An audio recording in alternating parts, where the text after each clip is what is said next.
Second round. Thank you very much, Mr. Chairman. Ambassador Jacobson, obviously the United States has invested a lot of blood and treasure in Iraq. 3,400 Americans died during the Iraq War. Since 2003, we've invested $2 trillion. We've prevented the collapse of the Iraqi government from ISIS.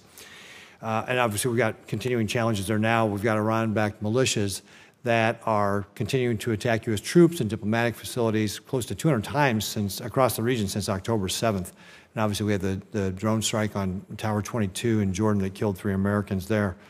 It seems like these attacks have subsided since the peak earlier this winter, but of course, that threat could always pick back up again.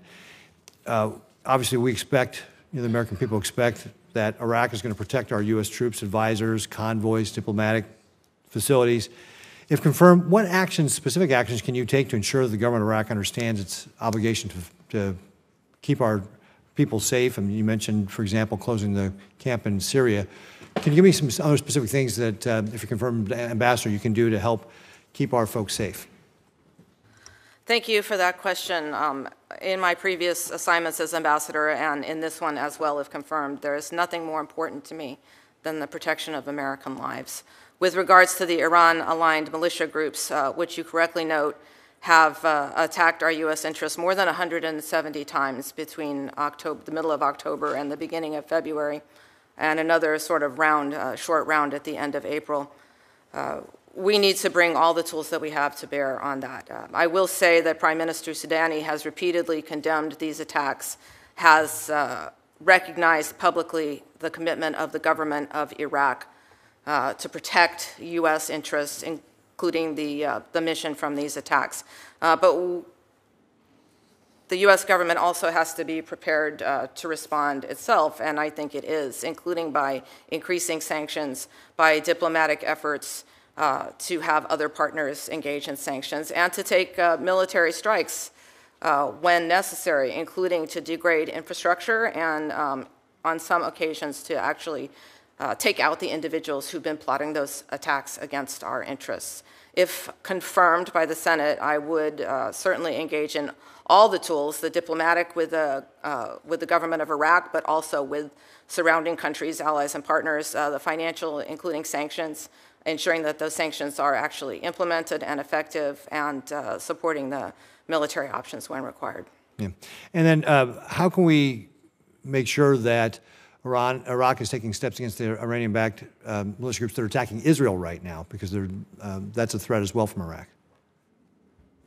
That's absolutely correct, Senator, and we most recently saw this on the 13th of April. Not only did we see an amazing U.S. military response to those attacks, but we also saw efforts from the State Department, the administration, and others to engage the international community to also join in additional financial pressure following that attack. And I would continue to do that kind of work if I were confirmed. Great, thanks. I want to switch gears on you just a little bit and talk more about energy again. How Iraq, that is rich in energy resources, has to be dependent on Iran is just puzzling.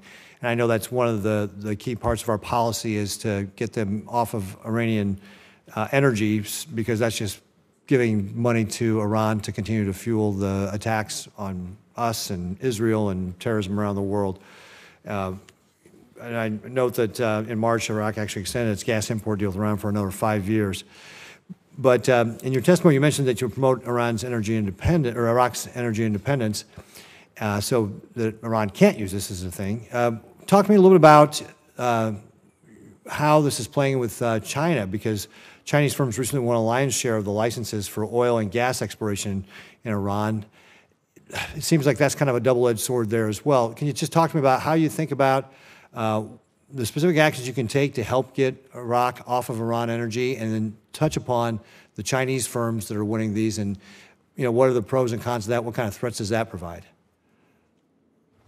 Thank you for that question. There's a lot to say here, so I'll try to limit myself. But many of the steps that have been taken by the U.S. government in the past are helping Iraq to achieve greater energy independence all the time. In the recent years, they've moved from 35% to 25% of their energy imported from Iran. They have increasing energy needs because their economy and their population is growing.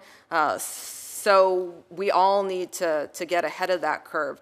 Some of the specific examples are increased connectivity with neighbors other than Iran, including the fact that by the end of the year, Iraq will be the first non-GCC country connected to the GCC grid.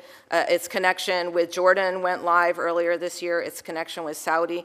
The U.S. government is also funding a project on reforms to the electricity grid to make it more efficient, to reduce the losses. You may know that the electricity grid is pretty much a GE project. And of course, the investment and development that American firms are doing, and we hope they'll be able to do even more of. I've always been a big proponent of promoting American business when I've been posted overseas, including in Turkmenistan in the gas and oil sector and U.S. exports, for example, everywhere I've served. With regards to China, I've also had a chance to see how China works in my previous assignments in Tajikistan, in Ethiopia in particular. You can see that Chinese companies come in and they do a project, they assign a value to that project that the country then has to pay back over time. It's really not transparent. They use mostly their own labor. They're not doing technology or knowledge transfer to the local government. And a few years later, you can see that this infrastructure has starting to crumble. And if I were confirmed, I would certainly, recognizing the investments that China is making in gas and oil, but also telecoms, work with the government to help them understand the value proposition offered by American private sector ingenuity versus the debt trap diplomacy offered by the PRC. Yeah. Ambassador, I think, again, you've got great experience there to be able to share with the people of Iraq, based upon your previous experience, about how the Chinese come in and do business, that hopefully they'll be able to benefit from your wisdom there to the benefit of their country when they're dealing with China. So thank you very much, Ambassador. Thank you, Mr. Chairman. Thank you. Senator Cruz. Thank you, Mr. Chairman. Ambassador.